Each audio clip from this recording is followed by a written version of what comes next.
সুপ্রিয় শ্রোতা, গল্প পাঠের আসর চ্যানেলে শুনতে যাচ্ছেন সুনীল গঙ্গোপাধ্যায় রচিত একা এবং কয়েকজন উপন্যাসটির একাদশ পর্ব।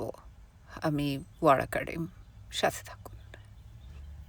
বিষ্ণুরা চলে যাবার পর বাদল কিছুদিন মনমরা হয়ে ঘুরে বেড়ালো। সবাই মিলে তার কাছ থেকে একটা স্বর্গ কেড়ে নিয়েছে।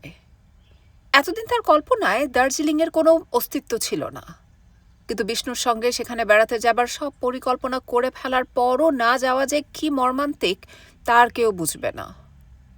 বালকের যুক্তিহীন মনের গহন অভ্যন্তরে যে বেদনা অভিমানের আলো ছায়া ঘোরে, তার মর্ম বোঝার সাধ্য আর কারুর নেই। বাদল একা একা চিলেকোঠায় গিয়ে দেয়ালের সঙ্গে কথা বলে, টবের ফণিমনসা গাছের কাছে তার দুঃখ জানায়। ট্যাঙ্কের জলে হাত ডুবিয়ে খেলা করতে করতে সে হঠাৎ ফুঁপিয়ে কেঁদে ওঠে। গঙ্গা জলের ট্যাঙ্কে বহুদিনের মাটি জমেছে এবং আশ্চর্যের বিষয়, দুটি ছোট ছোট কাঁকড়া সেখানে এসে উপস্থিত হয়েছে। অন্য সময় বাদল লাঠি দিয়ে খুঁচিয়ে কাঁকড়া দুটোকে মারার চেষ্টা করে, কিন্তু এখন সে এক দৃষ্টে তাকিয়ে থাকে ওদের দিকে, যেন ওরা ছাড়া তার আর কোনো বন্ধু নেই। ছেলের মনমরা ভাব দেখে চিররঞ্জন একদিন বললেন, দেওঘরে যাবি ফ্রেশ এয়ার ক্যাম্পের সঙ্গে? দেওঘর খুব সুন্দর জায়গা, বৈদ্যনাথের মন্দির, তপোবন, পাহাড়ও আছে ওখানে। যদি যাস তো অসীমদাকে বলে দেখি। Children's fresh air and excursion society নামে একটি চমৎকার প্রতিষ্ঠান ছিল তখন। ধনী ব্যক্তিদের দানে ধন্য এই প্রতিষ্ঠান প্রতি বছর গরিব ছেলেদের বেড়াতে নিয়ে যেত কোনো স্বাস্থ্যকর জায়গায়। প্রত্যেকের খরচ হতো মাত্র 5 টাকা। পড়াশুনোয় যারা ভালো অথচ গরিব, শুধু তাদেরই জন্য। দরখাস্ত পড়ত অনেক, কিন্তু এই ক্যাম্পের যিনি ইনচার্জ থাকতেন, সেই স্কাউট মাস্টার অসীম দত্তর সঙ্গে কি সূত্রে যেন চেনা ছিল চিররঞ্জনের। চিররঞ্জন ছেলেকে দেওঘর পাঠাবার জন্যে চেষ্টার ত্রুটি করলেন না, কিন্তু কি কারণে যেন সেটাও শেষ পর্যন্ত সার্থক হলো না। আসলে চিররঞ্জন নিজেও চেষ্টা করেছিলেন ওই দলের সঙ্গে কোনো ছুতায় ভিড়ে পড়তে, সেটাতেই অসুবিধা দেখা দেয়। দুর্বল ধরনের মানুষ চিররঞ্জন, ছেলেকে একলা কোথাও পাঠাবার মতন মনের জোর তার নেই। দেওঘর যাওয়া হলো না। চিররঞ্জন বুঝতেও পারলেন না ছেলের কাছ থেকে তিনি আরেকটি স্বর্গ কেড়ে নিলেন। বাদলের মধ্যে দার্জিলিংয়ের কথা অনেকখানি ভুলে মনে মনে দেওঘর নিয়ে স্বপ্ন দেখতে শুরু করেছিল। বিশেষত দেওঘরে তপোবন আছে শুনেই বিদ্যুৎস্পৃষ্ট হয়েছিল সে। ওই নাম শুনেই সে মানসচক্ষে দেখতে শুরু করেছিল বাল্মীকির তপোবন। আহা, বিষ্ণু বেচারা দেখতে পাবে না। উপেন্দ্র কিশোর রায়চৌধুরীর ছোট রামায়ণ তখন বাদলের পুরো মুখস্থ। সে একা একা আবৃত্তি করত। বাল্মীকির তপোবন তমসার তীরে, ছায়া তার মধুময়, বায়ু বহে ধীরে। সুখে পাখি গান গায়, ফোটে কত ফুল, কিবা জল নির্মল চলে কুল কুল। মুনির কুটির খানি গাছেরও তলায়, চঞ্চল হরিণ খেলে তাঁর আঙিনায়। দেওঘর যাওয়া হলো না। সে তপোবন বাদলের কাছে আরও সুদূর, আরও সুন্দর হয়ে রইল। রেণুদের বাড়িতে গেলেও আর বিশেষ খেলা জমে না। বিষ্ণু নেই, সেই কথাটা সব সময় খচখচ করে। অন্য ছেলেমেয়েরাও অনেকেই এবছর বেড়াতে গেছে তাদের বাবা মায়ের সঙ্গে। রেণুর অসুখ বলে ওরা যেতে পারেনি, কিন্তু সুপ্রকাশ দা বন্ধুদের সঙ্গে গেছেন উটকামন্ড। হৈমন্তী কাকিমার ঘরটা তালাবন্ধ হয়েই পড়ে থাকে। আগে হৈমন্তী কাকিমার সঙ্গে গল্প করতেও কত ভালো লাগত। বিষ্ণু একদিন ফিসফিস করে বাদলকে বলেছিল, জানিস, হৈমন্তী কাকিমা হারিয়ে গেছে। বাদল অবাক হয়ে জিজ্ঞেস করেছিল, কোথায় হারিয়ে গেছে? বিষ্ণু বলেছিল, সেটা তো কেউ জানে না। কাকিমা কারুককে কিছু না বলে কোথায় যেন চলে গেছেন, বাপের বাড়িতেও নেই। এই বিশাল পৃথিবীতে হারিয়ে যাবার কথা শুনলেই কিরকম যেন অসহায় লাগে। বাদলের খুব কষ্ট হয়েছিল। মনে মনে সে প্রতিজ্ঞা করেছিল, বড় হয়ে সে আর বিষ্ণু ঠিক হৈমন্তী কাকিমাকে খুঁজে বার করবে। রেণু প্রায়ই অসুখে ভোগে। ঘুরে ফিরেই তার জ্বর হয়। জ্বরে বিছানায় শুয়ে থাকে কয়েকদিন, একটু সেরে উঠলেই আবার দৌড়াদৌড়ি শুরু করে দেয়। গত কয়েক মাসে বেশ রোগা হয়ে গেছে রেণু। শীর্ণ মুখে দুটি টলটলে চোখ। মাথায় সিল্কের মতন কোঁকড়া চুল। এ বাড়িতে এখন ছেলে মেয়ে মাত্র ৩ জন। রেনু, তার ওপরের ভাই অংশুমান, আর ওদের জ্যাঠতুতো বোন দীপ্তি। এর মধ্যে দীপ্তি ১২ ছেড়ে ১৩য় পা দিয়েছে এবং ফ্রক ছেড়ে প্রায়ই শাড়ি পরে। শরীরেও পরিবর্তন দেখা দিয়েছে দীপ্তির, কিন্তু তার মনটা এখনও অপরিণত রয়ে গেছে। তার এই নতুন রকমের শরীর নিয়ে সে কি করবে বুঝতে পারে না। পড়াশুনোয় তার মন নেই বলে স্কুল ছেড়ে দিয়েছে প্রায়। তাছাড়া সে আটক করা মেয়ে, অর্থাৎ শোভাবাজারের বোসদের বাড়ির একটি ছেলের সঙ্গে অতি শৈশব থেকেই তার বিয়ে ঠিক করা আছে। সেই ছেলে এখন বিলেতে। আগামী বছর বিলেত থেকে ফিরলেই দীপ্তির বিয়ে হয়ে যাবে। দীপ্তি এসব জানে বলেই তার ব্যবহারটা একটু পাকা পাকা। সে এখন বিকেলবেলা গা ধুয়ে ছাদে দাঁড়ায়, আকাশের দিকে তাকায় উদাস চোখে। পাড়ার ছেলেরা তার দিকে ইশারা ইঙ্গিত করে। গত বছর বিষ্ণুর জন্য যে মাস্টারমশাই রাখা হয়েছিল, সেই মাস্টারটি নাকি দীপ্তির প্রতি অসুস্থ হয়ে কি একটা কাণ্ড করে ফেলেছিল, যে জন্য অবিলম্বে তার চাকরি যায়। আগে ১০-১২ জন ছেলে মেয়ে মিলে যে খেলা খেলতো, তার অধিকাংশই ছিল ছুটোছুটির খেলা। এখন ৩-৪ জনে মিলে খেলার ধরনটা বদলে যায়। এখন হয় বসে বসে ক্যারাম পেটা অথবা দোকান দোকান খেলা। তারপরেই এসে যায় বর বউ খেলা। এই খেলাটা দীপ্তি ওদের শেখায়। দীপ্তি বাদলের হাতটা টেনে ধরে বলে, তুই বেশ বর আর আমি বেশ তোর বউ। তারপর বর বউ কী করে জানিস তো? দীপ্তি হেসে লুটুপুটি খায়। বাদল তার মানে বুঝতে পারে না। তার মনের মধ্যে একটা অস্পষ্ট ধারণা আস্তে আস্তে দানা বাঁধতে থাকে। একটি ছেলের সঙ্গে একটি মেয়ে, আর একটি মেয়ের সঙ্গে একটি ছেলে। এর মধ্যে কি যেন একটা তফাৎ আছে। মেয়ের সঙ্গে মেয়ের বিয়ে হয় না, ছেলের সঙ্গে ছেলের বিয়ে হয় না, শুধু ছেলে আর মেয়েতেই বিয়ে হয়। এটা একটা ঘোর রহস্যময় ব্যাপার।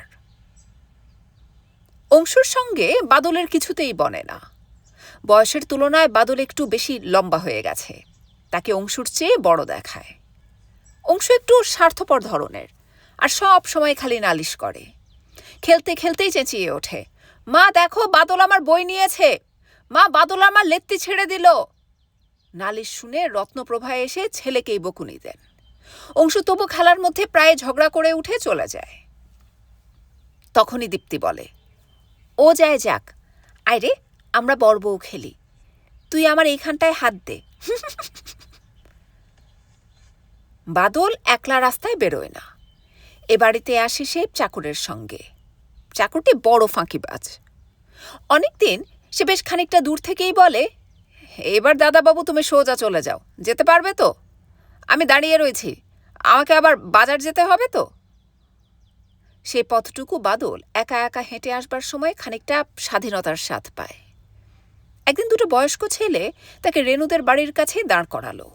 তারপর বলল, খোকা শোন, একটা কাজ করতে পারবি? বাদলের কাঁধে হাত দিয়ে দেয়ালের কাছে টেনে নিয়ে গিয়ে কিছুক্ষণ ওরা নানা কথা জিজ্ঞেস করল। রেনুদের বাড়িতে এখন কে কে আছে, বাবা কাকারা কে কখন বাড়িতে থাকে ইত্যাদি। বাদলের কথায় এখনও একটু একটু বাঙাল টান আছে। ছেলে দুটি সেটা অবিলম্বে বুঝে গেল। একজন আরেকজনকে বলল, হে রে মাইরি, এ যে দেখছি বাঙাল। বাঙালের বুদ্ধি তো সব কিছু না গুবলেট করে দেয়। আরেকজন বলল, ছোড়া, তোকে যা বলবো তাই করবি। এই গল্পের বইটা দীপ্তিকে দিবি, খবরদার অন্য কেউ যেন দেখতে না পায়। কেউ কিছু জিজ্ঞেস করলেও কিন্তু কিছু বলবি না। যদি না পারিস তাহলে কিন্তু কান মুলে দেব। বাদল বইটা হাতে নিয়েই বুঝল সেটা বড়দের বই, কেননা ছোট ছোট অক্ষর আর ভেতরে কোনো ছবি নেই। দীপ্তি কি বড়দের বই পড়তে পারে? বইটার মধ্যে একটা আলাদা সাদা কাগজে কি সব হাতে লেখা, বোধহয় চিঠি। বাদল সেটা পড়ার সাহস পেল না। কিন্তু ছেলে দুটির ব্যবহার দেখে সে বুঝেছিল এর মধ্যে কিছু অন্যায় আছে। আর কোনোদিন সে চাকরকে না নিয়ে একলা আসবে না। দীপ্তি বইখানা পেয়েই ঝট করে লুকিয়ে ফেলল। তারপর বাদলের কাছে তার হাজার প্রশ্ন। বাড়িতে ঢোকার পর বাদলকে কেউ দেখেছে কিনা, বিশেষ করে ছোট কাকা।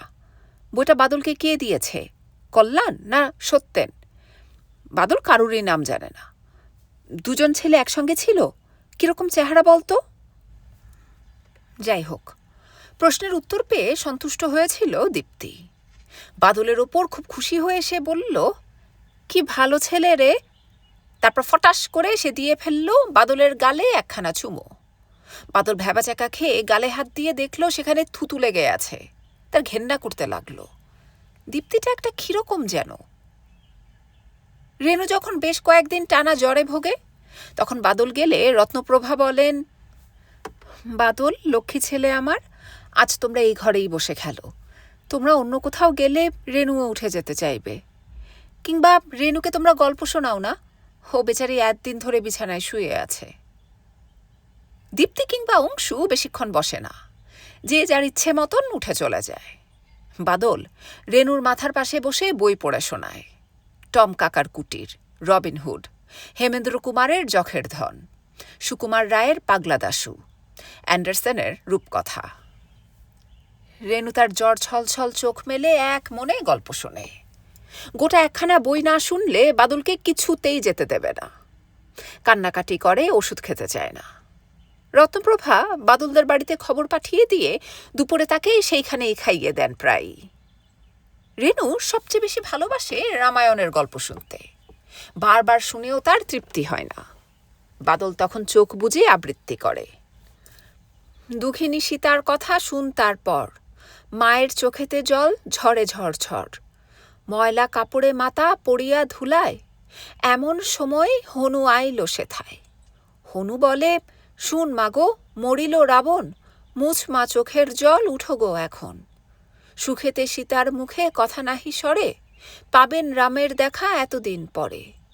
হায় রে দুঃখের কথা কি কহিব আর, সেই রাম না করিল আদর সীতার। ভ্রুকুটি করিয়া তিনি কহিলেন তারে, যেথা ইচ্ছা যাও সীতা, চাহি না তোমারে। দরজার কাছে দাঁড়িয়ে রত্নপ্রভাও শোনেন। এই অনাত্মীয় বালকটির এক মনে কবিতা পাঠ শুনে তার মনের মধ্যে অদ্ভুত ধরনের মায়া এসে যায়। মনে মনে বলেন, হাহা, এ ছেলেটির ভালো হোক, জীবনে উন্নতি হোক। সকালবেলা খবরের কাগজ পড়তে পড়তে বড়বাবু হঠাৎ খুব উত্তেজিত হয়ে উঠলেন। চিররঞ্জনকে ডেকে বললেন, চিরু, দেখে যাও একবার। বড়বাবু চিররঞ্জনকে খবরের কাগজের সে বিশেষ খবরটা দেখালেন। মাঝে মাঝে এরকম খবর বেরোয়। পুরুলিয়ার রঘুনাথপুর গ্রামে একজন স্কুল মাস্টারের 7 বছর বয়সের ছেলে হঠাৎ একদিন এক জায়গায় এক জোড়া বায়া তবলা দেখে বাজাতে শুরু করে। নিখুঁত লয়ে অপূর্ব বাজনা। ছেলেটি তার আগে বায়া তবলা কখনো ছুঁয়েও দেখেনি, শেখা তো দূরের কথা। ছেলেটির তখন মনে পড়ে যায় পূর্বজন্মে সে তবলা শিখেছিল। তখন সে থাকত মালদা শহরে। পূর্বজন্মে তার বাবার নাম ছিল এই। তারা 3 ভাই বোন ছিল। সেই বাড়িটি দোতলা এবং হলদে রঙের। খোঁজ নিয়ে জানা গেছে মালদায় সত্যি সেরকম একটি বাড়িতে সেই রকম একটি পরিবার আছে। সেই পরিবারের একটি ছেলে মারা গেছে 8 বছর আগে। ছেলেটি তার পূর্বজন্মের বিষয়ে আরও যা যা বলল সবই মিলে যায়। অর্থাৎ ছেলেটি জাতিস্বর। আশেপাশের বহু গ্রামের লোক ভিড় করে দেখতে আসছে ছেলেটিকে। বড়বাবু বললেন, আমিও দেখতে যাব। চিরু, তুমি যাবে আমার সঙ্গে? চিররঞ্জন অবাক হয়ে জিজ্ঞেস করলেন, আপনি এখন পুরুলিয়া ছুটবেন? আপনি বিশ্বাস করেন এসব? তুমি বিশ্বাস করো না? চিররঞ্জন আমতা আমতা করে বললেন, আমার বিশ্বাস অবিশ্বাসে কিছু আসে যায় না। তবে খবরের কাগজে যখন লিখেছে তখন কি আর মিথ্যা কথা লিখেছে? বড়বাবু হো হো করে হেসে বললেন, তুমি যে রামকৃষ্ণদেবের মতন কথা বললে হে। সে যে এক বাবু, খবরের কাগজের ওপর এত ভক্তি যে একটা বাড়ি ভেঙে পড়েছে সেটা নিজের চোখে দেখেও বিশ্বাস করতে পারছেন না। লোকটা বললেন, দেখো তো খবরের কাগজে লিখেছে কিনা। খবরের কাগজে সব সত্যি লেখে? আপনার কথা শুনে মনে হচ্ছে আপনি এসব বিশ্বাস করেন না। তাহলে যেতে চাইছেন কেন? আমি প্রমাণ না পেলে বিশ্বাসও করি না, আবার অবিশ্বাসও করি না। তবে এইরকম ঘটনা প্রায় দেখি। আমার মনে হয় এর মধ্যে একটা কিছু রহস্য আছে। জন্মান্তরবাদের তত্ত্বটা যদি সত্যি নাও হয় তবু বড় মধুর। কার না ইচ্ছে করে আবার এই পৃথিবীতে জন্মাই, আবার নতুন করে জীবন ফিরে পাই। মানুষ মরে গিয়ে আবার জন্মায় কি না সেটা প্রমাণ করার কোনো রাস্তা নেই। আগের জন্মের কথা তো কারোর মনে থাকে না, আর মনে যদি না থাকে তাহলে বারবার জন্মানোর এমন কিছু মূল্য নেই। দুটো জীবন যদি তুলনা করে দেখা না যায় তাহলে আর মজা কি? এসব জাতিস্বরের ঘটনা যদি সত্যি হয় তাহলে সেটাই হতে পারে একমাত্র প্রমাণ, তাই না? যেসব জাতিস্বরের ঘটনা একবার কাগজে ওঠে 2-4 বছর বাদে তাদের কি অবস্থা হয়, তখনও সব মনে থাকে কি না সেটা তো আর বেরোয় না। আমার কি মনে হয় জানেন বড়বাবু, সত্যি হোক মিথ্যে হোক এসব ঘটনা কাগজে ছাপাবার একটা বিশেষ উদ্দেশ্য আছে। এই যে সব ছেলেরা দেশের জন্য লড়াই করছে, ফাঁসির দড়িতে প্রাণ দিচ্ছে, এরা অনেকেই পরজন্মে খুব বিশ্বাস করে। এইসব খবর পড়লে তাদের বিশ্বাসটা আরো জোরদার হয়। বড়বাবু 2-1 মুহূর্ত তাকিয়ে রইলেন চিররঞ্জনের দিকে, তারপর আস্তে আস্তে বললেন, তোমার কথায় যুক্তি থাকতে পারে। যাই হোক, এ ছেলেটির তো বাপের নাম গ্রামের নাম সবই দেওয়া আছে, নিজের চোখে দেখে যাচাই করে আসতে দোষ কি? আমি কাল সকালেই রওনা হচ্ছি। বড়বাবুর মাথায় প্রায় এরকম বাতিক চাপে, তার মনের মধ্যে অনুসন্ধিৎসা প্রবৃত্তিটা প্রবল। এ বাড়িতে একজন ছুতোর মিস্ত্রি আসে প্রায়ই, দরজা জানলা সারায় কিংবা রান্নাঘরের র্যাক বানায়। লোকটি বেশ বুড়ো, মুখ ভর্তি দাড়ি, লুঙ্গি পরে খালি গায়ে আসে, তার বুকের লোমগুলোও সাদা। লোকটির একটি অদ্ভুত স্বভাব হচ্ছে সে প্রায় সময়ই নিজের মনে মনে কথা বলে, অনেক সময় বেশ জোরে জোরে। উঠোনের এক কোণে সে কাঠকুটো নিয়ে রেঁদা বা তুরপুন চালাতে চালাতে আপন মনে বকবক করে। বড়বাবু এই লোকটিকে দেখে আকৃষ্ট হলেন। কাঠের মিস্ত্রি যখন কাজ শুরু করত বড়বাবু একটু দূরে দাঁড়িয়ে শোনার চেষ্টা করতেন ও কি বলে। 2-4 দিন শোনার পর বড়বাবু সেই মিস্ত্রিকে তার বন্ধু বানিয়ে ফেললেন। চিররঞ্জনকে বললেন, আমাদের এই রজ্জব মিস্ত্রি খাঁটি কর্মযোগীন, কাজের সময় ও যন্ত্রপাতির সঙ্গে কথা বলে যেন ওরা সবাই তার আপনজন। কি বলে জানো, রেদা ঘোরাতে ঘোরাতে বলে, আরে রেদার পর রেদা, এদিকে যা ওদিকে যা, এদিক যা ওদিক যা, আমি যেদিকে যাওয়ামু হিদিকে যাবি, এই কম্মেই তোর জন্ম, তোর কি আমোদ আহ্লাদ করার টাইম আছে? যেদিকে যাওয়ামু হিদিকে যাবি। ও হাতুড়ি, তোর কাম পেরেকের মাথা পিটানা, তুই আমার আঙুলের মাথা পিটাইতে চাস কেন? লোকটি মাঝে মাঝে আল্লাহর সঙ্গেও সরাসরি কথা বলে, যেন কর্মে মগ্ন থাকার সময় আল্লাহ ওর সামনে এসে দাঁড়ান, আল্লাহর কাছে ও হাতুড়ির নামে নালিশ জানায়। সেই মিস্ত্রি এরপর থেকে এ বাড়িতে কোনো কাজ না থাকলেও আসে, বড়বাবুর সঙ্গে কি সব গল্প করে, বড়বাবুর কাছ থেকে সিগারেট নিয়ে লজ্জিতভাবে ধরায়, পাশ ফিরে ধোঁয়া ছাড়ে। দুজনের বেশ মনের মিল হয়েছে বোঝা যায়। বড়বাবু আরেকবার একটা ভুতুড়ে বাড়িতে রাত কাটাবেন বলে ঠিক করেছিলেন।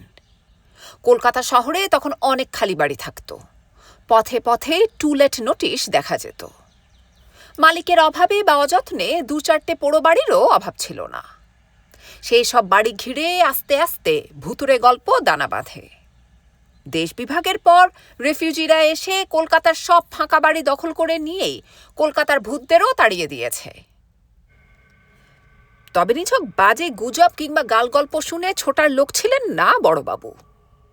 সে সময় উত্তর কলকাতার রামধন মিত্রের লেইনের একটা হানাবাড়িকে কেন্দ্র করে একটি চাঞ্চল্যকর ভূতের গল্প খুব ছড়িয়ে পড়েছিল। বড়বাবু সেখানে যেতে চেয়েছিলেন সত্যের সন্ধানে। 3 তলায় বাড়িটি বহুকাল পরিত্যক্ত, সদর দরজায় ঘাস গজিয়ে গেছে, দেয়ালে কার্নিশে বড় বড় বট অশ্বত্থের শিকড়। মধ্যরাত্রে সেই বাড়ি থেকে বাচ্চা ছেলের চিৎকার, নারী কণ্ঠের কান্না শোনা যেত, এবং দেখা যেত একটা সবুজ আলো ছাদের ওপর ঘোরাফেরা করছে। যেসব দুঃসাহসী দিনের বেলাতেও সে বাড়িতে ঢুকতে চেষ্টা করেছে তারা নাকি রক্ত বমি করতে করতে মারা গেছে।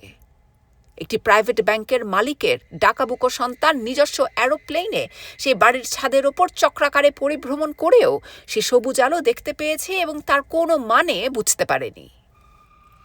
তখন সেই বাড়ির রহস্য উদ্ঘাটনে যান কালীকিঙ্কর ঘোষাল। এই কালীকিঙ্কর ঘোষাল শ্যামবাজার এভি স্কুলের হেড পণ্ডিত, তান্ত্রিক মানুষ, মুখ ভর্তি দাড়ি, মাথায় জটা। তিনি ভূতপ্রেতে অবিশ্বাস করে যাননি, গিয়েছিলেন ভূতপ্রেতদের বশ মানাতে। বড়বাবু এই কালীকিঙ্কর ঘোষালকে চিনতেন। বেশ বলশালী লম্বা চওড়া পুরুষ ছিলেন কালীকিঙ্কর ঘোষাল। কিন্তু রামধন মিত্তির লেইনের ভূত তাকে আচ্ছা রকম জখম করে দেয়। তার গল্পটি এই রকম। হাতে একটা লাঠি এবং হ্যারিকেন নিয়ে সন্ধ্যের পর সে বাড়িতে ঢুকেছিলেন তিনি। সারা বাড়ি ঘুরে এবং ছাদে পায়চারি করেও কিছু দেখতে পাননি। সারা বাড়ি ধুলোয় ভর্তি, মানুষের আনাগোনার কোনো চিহ্ন নেই। দোতলার একটি ঘর কোনো রকম বাসযোগ্য, সেটাকে সাফসুতরো করে তিনি বসলেন মন্ত্র পড়তে। ঘণ্টার পর ঘণ্টা কেটে গেল, কোথাও কোনো শব্দ নেই, ভূতের টিকিটিরও দেখা নেই। কালীকিঙ্কর ঘোষাল ধৈর্য হারালেন না। ভূত এ বাড়িতে না থাকলেও তিনি মন্ত্র বলে প্রেতাত্মা ডেকে আনবেন। যে কোনো প্রেতাত্মা এলেই তিনি জেনে নিতে পারবেন এ বাড়ির অশরীরী বাসিন্দাদের সঠিক খবর। ঠিক মধ্যরাত্রিতে সিঁড়িতে পায়ের শব্দ শোনা গেল। কালীকিঙ্কর আসন ছেড়ে উঠলেন না, গঙ্গা জলে আচমন সেরে প্রস্তুত হয়ে রইলেন। তৎক্ষণাৎ দেখলেন দরজার সামনে একটি দীর্ঘকায় মনুষ্য মূর্তি। তাকে দেখে কালীকিঙ্কর প্রথমে খুবই চমকে উঠেছিলেন।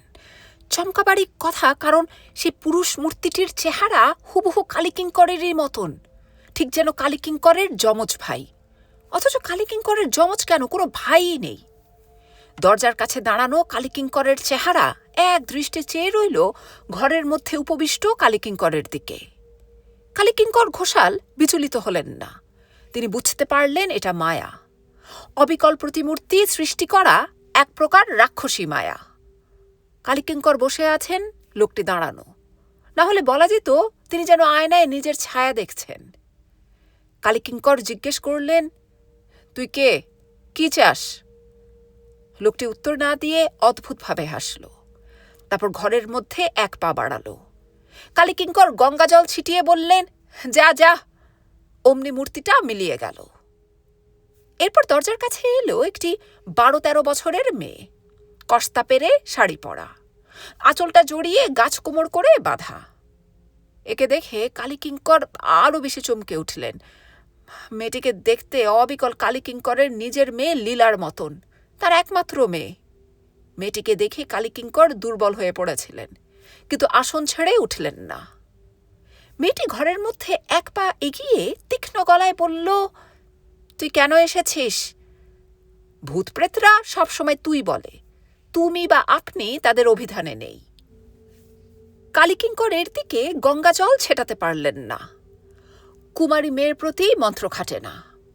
অপাববিদ্যা কুমারী অভিশাপের অতীত। কালীকিঙ্কর জিজ্ঞেস করলেন, তুই কে রে বেটি? মেয়েটি আরেক পা এগিয়ে এসে ফের জিজ্ঞেস করল, কেন এসেছিস? কেন এসেছিস তুই এখানে? তোর মেয়ে বাড়িতে মরতে বসেছে, আর তুই এখানে বসে আছিস?